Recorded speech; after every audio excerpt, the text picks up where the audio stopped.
오늘 제가 메시지를 좀 짧게 전할게요. 조금 더 풀 메시지를 듣고 싶으면 일부 예배가 아마 녹화해서 올라갔을 겁니다. 항상 일부 예배가 짧게 하고 2부 예배가 풀 스토리였었는데 오늘은 거꾸로 합니다. 앞부분은 다 생략하고 오늘 주제가 두 번째 결혼이죠. 여러분이 만약에 다시 청년의 때로 돌아간다면 지금 배우자를 다시 선택할 것이죠.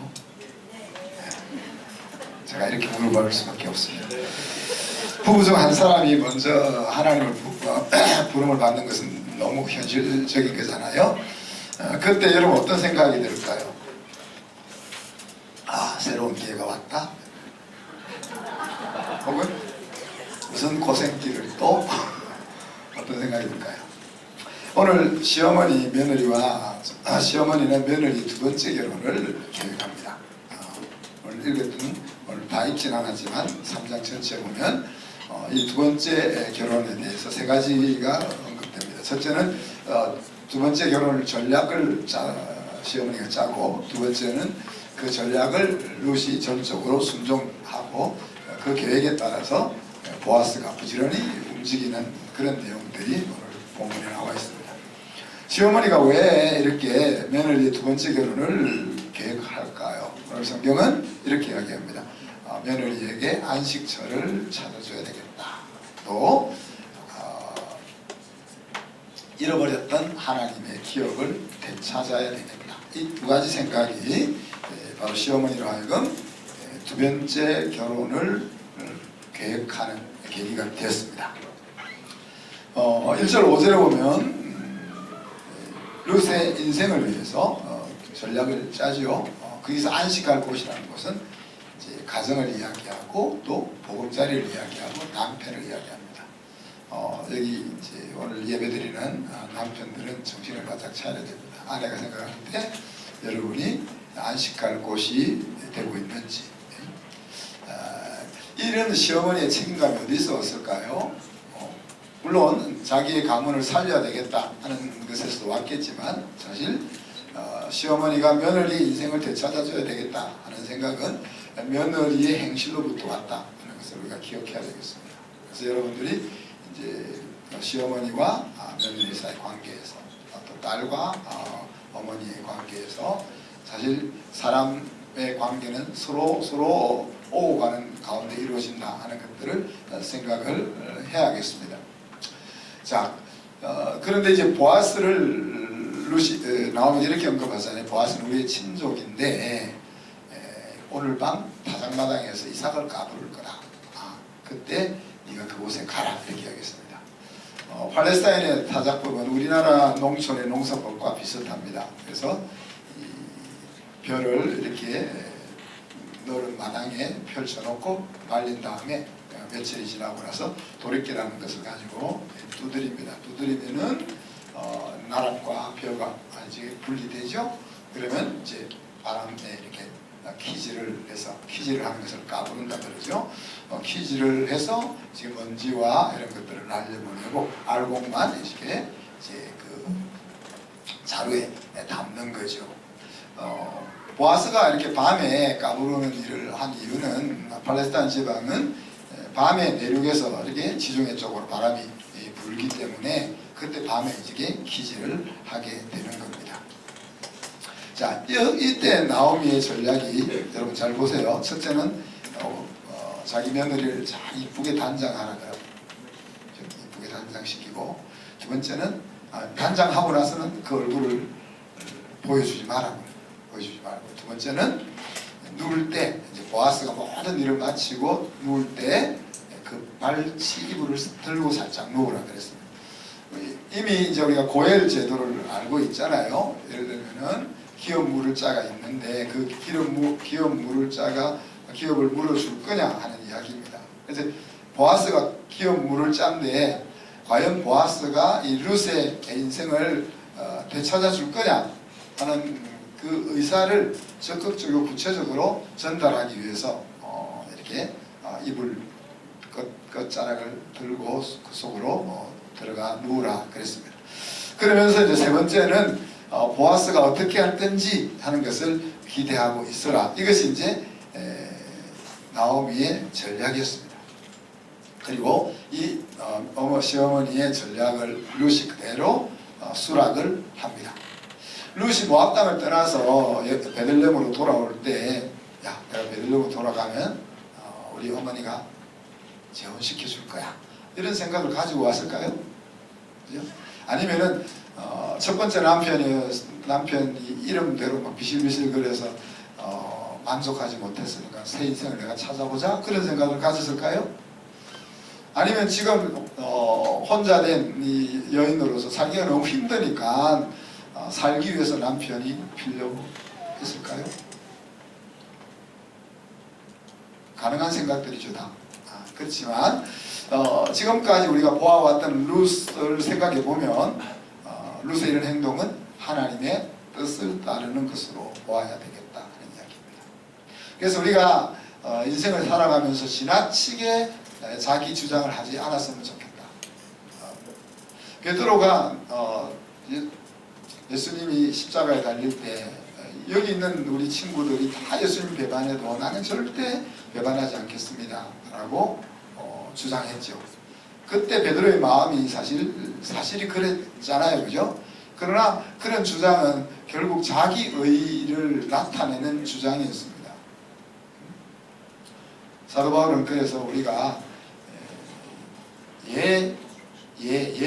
할 수 있으면 예하고 할 수 없으면 아니요 하고 그냥 그 상황 속에서 하나님 앞에서 최선의 대답을 할 것을 이야기합니다. 내가 이렇게 하겠다, 이런 식으로 자기 의를 드러내지 말 것을 이야기합니다. 6절 13절에 보면 이제 룻이 그 시어머니의 말을 순종해서 보아스를 만나는 장면이 나오죠. 룻이 시어머니가 알려준 그 전략을 그대로 따라합니다. 룻이 시어머니가 그렇게 이야기할 때 자기 시어머니가 가지고 있는 그 의미를 정확하게 이해했을 수도 있고, 아니면은 시어머니를 믿고 순종했을 수도 있겠죠. 중요한 것은 이제 순종했다는 데 있습니다. 우리가 하나님의 그 뜻을 묻거나 우리의 삶의 인생을 헤쳐나갈 때 이해가 안 되면 어떻게 해야 됩니까? 물어야죠, 그죠? 여러분이 제가 뭘 하라 할 때 이해가 안 되면 뭐 해야 돼요? 물어야 돼요. 여러분 안 묻잖아. 안 하려고 안 묻잖아. 물어야 돼요. 지금 우리 119 성경 통독을 끝마치고 나면 제가 여러분에게 뭘 하라 했습니까? 200장 큐티를 하라 그랬습니다. 200장 큐티. 그 숲을 보는 것과 나무를 보는 것을 같이 해야 된다. 신앙생활은 절대 이 설교를 통해서 성장하지 않습니다. 설교가 여러분을 한 주일 동안 살리는 밤노릇은 하지만 성장을 시켜준다고 믿으시면 안 됩니다. 결국 여러분의 신앙의 성장은 여러분 스스로 하나님 앞에 서서 말씀을 보고 기도하는 그 삶이 있어야 신앙이 성장하는 겁니다. 우리가 기도 집회를 찾아가고 부흥 집회를 찾아가고 좋은 목사님의 말씀을 듣고 그것 말짱 도루묵입니다. 말짱 필요 없는 것은 아니고 한 1%는 필요하겠지만 사실 그런 것으로 여러분의 신앙이 하나님 앞에 세워지는 것이 아닙니다. 이해가 부족하고 깨달음이 부족해도 스스로 하나님의 말씀 앞에 서서 이해되지 않는 것, 왜 말도 안 되는 말씀을 하시나, 나 이것을 믿을 수 없어, 이렇게 고민하면서 말씀과 부딪히는 동안 내가 오늘 우리 알렉세이가 간증한 것처럼 나 이해할 수 없지만 하나님이 사랑이 뭔가 이렇게 고민하고 갈등하는 그런 기도 가운데서 우리의 신앙이 자리를 잡는 겁니다. 와다가 쓸데없네요. 그래서 이제 이해가 안 되면 물어야 되는 거예요, 그죠? 물어도 이해가 안 되면, 물어서 대답을 들었는데도 이해가 안 되면 어떻게 해야 돼요? 순종 안 해야 돼요? 그때는 그 말하는 사람을 보고 순종하는 겁니다. 우리가 하나님이 우리에게 말씀하실 때 이해가 안 되면 하나님이 물어야죠. 물어도 이해가 안 되니까 안 해도 되겠다가 아니고 지금까지 하나님이 나에게 어떤 분이셨느냐 하는 그 캐릭터를 바탕으로 해서 순종을 하는 거예요. 그래서 룻이 시어머니의 말을 그렇게 이제 순종을 하고 있습니다. 그리고 나오미의 전략이 아주 지혜롭죠. 보아스가 모든 일을 마치고 그 다음에 먹고 포도주 한 잔 마시고 마음이 즐거운 상태로 딱 잠자리에 누웠을 때 짠 하고 나타나는 것입니다. 자, 일단 농사가 끝나서 이렇게 곡식이 딱 쌓여있는 거 보면 어때 기분이? 마음이 가죠. 그리고 거기다가 또 남자들은 배가 불러야 짜증이 안 나요. 거기다가 포도주까지 한 잔 마셨으니까 기분이 이렇게 올라가 있는 거죠. 이때 아빠나 용돈이 필요해. 여기 그럴 찬스가 되는 거죠. 그죠? 그럴 때 이제 며느리가 꼭 이불을 들고서 딱 들어가라. 그렇게 여겼어요. 그러면서 이렇게 발치로 싹 들어가니까 보아서 깜짝 놀랐잖아요. 놀랐을 때 루시 자기 의사를 밝힙니다. 나는 당신의 보 아래 있기를 원합니다. 프로포즈가 멋있죠, 그죠? 당신의. 그러니까 요즘도 이런 여자가 이렇게 프로포즈하기는 쉽지 않은데 지금 몇천 년 전에 루시 굉장히 신여성 같습니다. 자, 중요한 것은 누구나 내가 잠자리 하고 있는데 이불 발치를 들고 어떤 여자가 싹 들어오면 받아줍니까? 아니죠, 그죠? 무슨 이런 이상한 여자가 있냐 이렇게 생각할 텐데 중요한 것은 보아스의 눈에 이 여인의 행동이 전혀 천박해 보이지 않고 사랑스러워 보이는 거죠. 그래서 우리가 계속 우리 아내들에게 이야기, 아까 남편들에게 제가 뭘 이야기했죠? 아내가 여러분을 생각하면서 안식처다 생각이 되게 하고 있는지 돌아보라 했고, 아내들은 여기서 스마트한지 여러분들 다 이렇게 돌아보라. 딱 남편이 봤을 때 뭐 그냥 안아주고 싶고 막 선물 사주고 싶은 그런 모습인지 돌아보라는 이야기. 보아스의 눈에 루시 확 들어온 거예요. 그래서 보아스가 룻을 이렇게 평가합니다. 하나님께 복받을 여인이다. 그랬어요. 왜 보아스가 룻을 볼 때 얘는 정말 하나님이 복을 줘야 될 여자라고 생각했어요. 시어머니에게 했던 첫 번째 인애와 또 그 다음 인애, 두 가지 인애라는 말을 썼는데, 인애는 이제 여기서 사용된 인애는 히브리 말로 헤세드라는 말로 하나님이 우리를 향하여 가지고 있는 언약적 사랑과 같은 용어입니다. 그러니 지금 룻이 그냥 시어머니가 좋아서 따라온 것 같지만은 사실 하나님을 잘 알지 못하는 룻임에도 불구하고 이 룻이 모압을 떠나서 시어머니에게 지금 잘하고 있는 이 모든 것들이 그런 사랑의 발로에서 나왔다 하는 이야기입니다.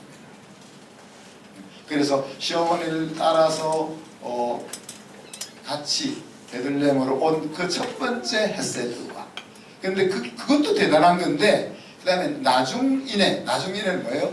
와서는 시어머니를 잘 공경하고 젊은 과부로서 멋있는 총각 찾아서 인생 되찾지 않고 지금 근족과 결혼함으로써 자기 첫 남편의 기업을 물려주려고 하는 이런 행동이 뭐라는 거예요?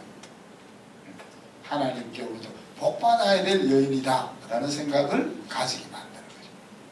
그리고 보아스의 눈에는 이 룻이 현숙한 여인, 너는 온 성이 현숙한 여인이라고 인정한다, 그렇게 여겼습니다. 그러면서 자, 내가 기업 물을 자인 것은 분명한데, 그런데 사실은 나보다 더 가까운 사람이 있어. 그래서 그 사람에게 먼저 기회를 주고 그가 거절하면 내가 그 기회를 가져갈게, 그렇게 얘기하죠. 이 본심은 뭐예요? 보아스의 본심은 그 첫 번째 기업 물을 자가 거절하기를 바라는 마음을 가지고 있는 겁니다. 자, 그러면서 아침까지 거기 누워 있어라.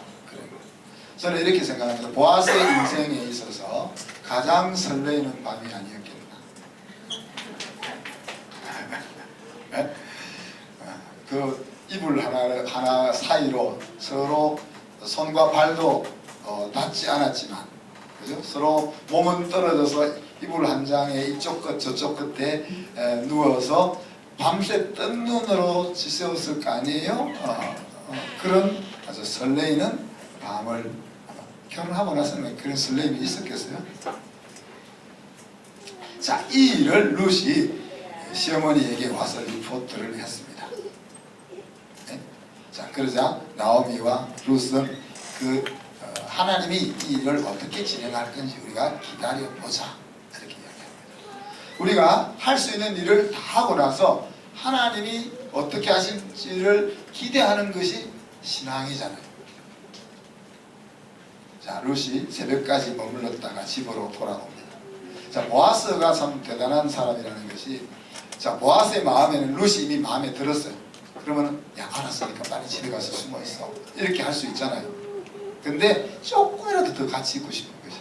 그래서 오늘 밤은 이제 같이 있는. 그런데 같이 있는 것을 다른 사람이 보면 안 되잖아요. 그러니까 야, 아직 동 트기 전에 빨리 가. 이렇게 해서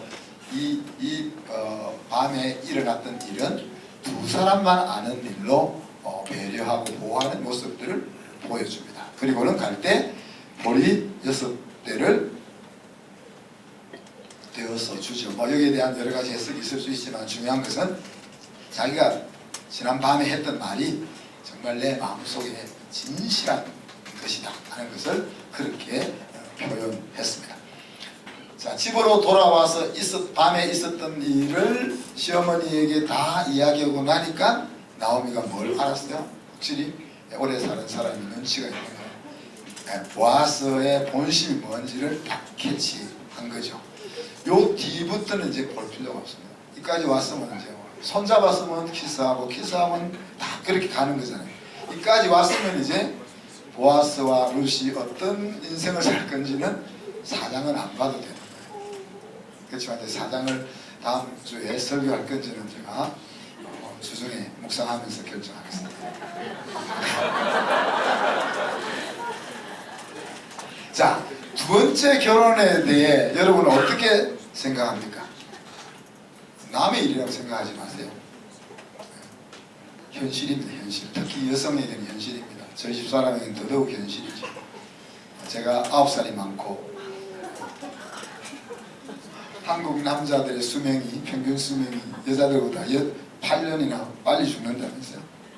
그러면 우리 사람은 적어도 17년은 혼자 살아야 되는데 과연 혼자 살 거냐. 남편이 먼저 죽고 난 후에 혼자 살 것이냐. 이것이 현실입니다. 여러분 지금 앉아 웃고 계시는 여러분 여자분들의 현실입니다. 이게 룻의 이야기가 아니고 여러분의 현실이란 말이에요. 예수님께서는 그런데 첫째 결혼을 할 때는 뭐라고 했어요? 야, 두 번째 결혼은 있다고 생각지도 마 그랬어요. 결혼을 잘했냐 못했냐 생각지도 마 그냥 그렇게 놓고는. 그리고 딴 말을 하세요. 어떤 말씀? 그런데 남편이 죽고 나면은 아니야. 남편이 죽고 나면 다시 결혼을 해도 돼. 그렇게 얘기하는 거죠. 그 말을 잘못 해석하면 마음에 안 드는 남편은 빨리 죽으라고 기도한 이런 건 아닙니다. 그죠? 자, 여기서 이 신앙이라는 것이 우리가 신앙인은 도덕성을 가져야 되는 것이 분명하지만은 하나님의 계획은 도덕을 넘어선다 하는 이야기입니다. 도덕을 파괴하는 것이 아니라 도덕을 넘어선다는 것을 여러분 이해를 해야 되겠습니다.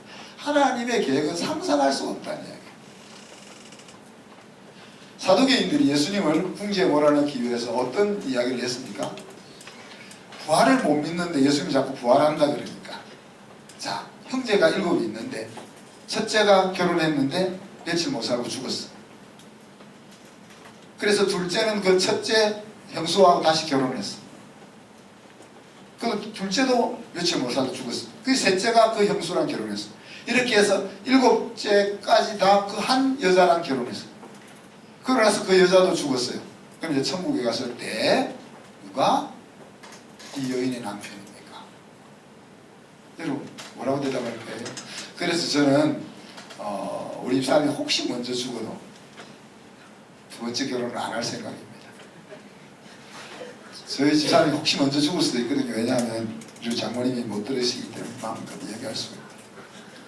제가 우리 집사람보다는 좀 효자잖아요. 우리 집사람이 부모님을 대하는 것보다 제가 부모님께 대한 것이 훨씬 낫다고 보기 때문에 제가 오래 살 확률도 있다. 자연적인 나이로 제가 먼저 가겠지만 그 신앙적으로 보면 우리 집사람이 먼저 갈 확률도 있다. 그래서 만약에 우리 집사람이 먼저 가더라도 나는 두 번째 결혼 안 한다. 이게 제 마음입니다. 강력하게 주장은 안 하지만 제 마음입니다. 네.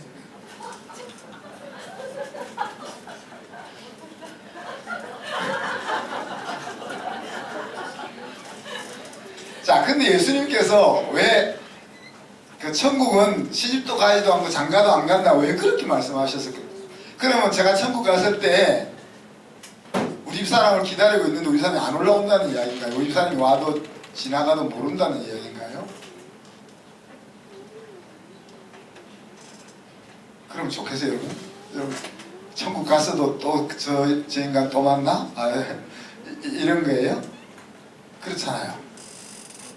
그러니 이런 이야기는 우리가 너 생각 가지고 이야기할 게 아니야. 말도 안 되는 소리 하지 말라니요. 하나님이 우리에게 하나님 나라에서 우리에게 펼쳐줄 인생은 우리의 지금 이 가지고 있는 이성을 가지고는 이해할 수 없다는 이해할 수 없다. 그런 이야기죠. 그래서 제가 꼭 결혼을 안 한다, 두 번째 결혼 안 한다 라는 게 제 본심이지만은 또 아닐 수도 있다. 그런 아닐 수도 있다는 꼭 아니란 말은 아닙니다. 우리가 하나님의 자녀로 도덕적으로 흠없이 살려고 힘써야 합니다. 그죠? 그럼에도 불구하고 우리는 항상 생각해야 될 것이 우리의 그 의라는 것이 돛대 묻은 의라는 사실을 인정해야 한다는 이야기입니다. 이 때 묻은 의니까 그래 뭐 지저분하게 살아도 된다 이런 이야기가 아니고 우리가 최선을 다해서 도덕적 삶을 살아야 되겠지만 그것조차도 때 묻은 의다 하는 것을 우리가 생각해야 된다. 그리스도인. 그래야 우리가 하나님의 은혜만 바라보는 겸손을 유지할 수가 있고 또 다른 사람을 이렇게 지적하는 지적질이 아니라 이해하고 다른 사람을 세우는 관점에서 바라볼 수가 있는 거죠. 오늘 말씀의 엑스티킷은 우리 부부는 보아스와 룻 사이 같은가 하는 겁니다. 보아스의 눈에 룻은 뭐예요? 현숙한 여인입니다. 룻의 눈에 보아스는 어때요? 인생을 맡길 수 있는 안식처입니다. 자, 우리의 배우자가 어떤지 좀 생각해보고 그런 자리까지 갈 수 있었으면 좋겠습니다. 자, 우리가 모든 사람에게 열려있는 길은 아니지만 두 번째 결혼은 어떻게 해요? 더욱 신중해야 되겠죠. 그죠? 특별히 하나님의 구체적인 인도를 받아야 할 것입니다. 어찌 보면 저와 여러분 모두가 하나님이 주신 두 번째 기회를 붙잡고 지금 살아가고 있는 겁니다. 우리가 선택한 첫 번째 인생은 뭐예요? 세상을 선택해서 세상과 짝하여 살았던 인생입니다. 그러나 하나님의 은혜와 사랑으로 우리는 예수님과 두 번째 선택을 통해서 새 살림을 살고 있는 겁니다. 사도 바울은 이와 같은 장면을 우리가 죄에 대하여는 죽고 다시 말하면 세상에 대하여는 죽었고 하나님에 대하여는 살았다 이렇게 말씀하고 있습니다. 이 사실을 우리 잊지 말아야 돼요. 우리가 두 번째 찬스를 붙잡고 오늘 살아가고 있다는 것. 그래서 예수님과 이 두 번째 결혼 생활에서는 룻과 보아스 커플 같은 그런 삶을 우리가 살 수 있었으면 합니다. 기도하겠습니다. 하나님 사랑과 은혜를 감사합니다. 룻과 보아스의 결혼은 우리에게 과연 우리가 존경받는 남편인지 아니면 현숙한 아내인지를 돌아보게 합니다. 뿐만 아니라 우리 모두가 다 첫 번째 인생을 망쳤기에 주님으로 인하여 두 번째 인생을 살고 있음을 생각합니다. 예수 그리스도를 통하여 새롭게 얻은 이 인생이 다시 망가지는 일이 없도록 살아갈 수 있는 저희들이 되게 하여 주옵소서. 감사드리며 예수 그리스도의 이름으로 기도하옵나이다. 아멘.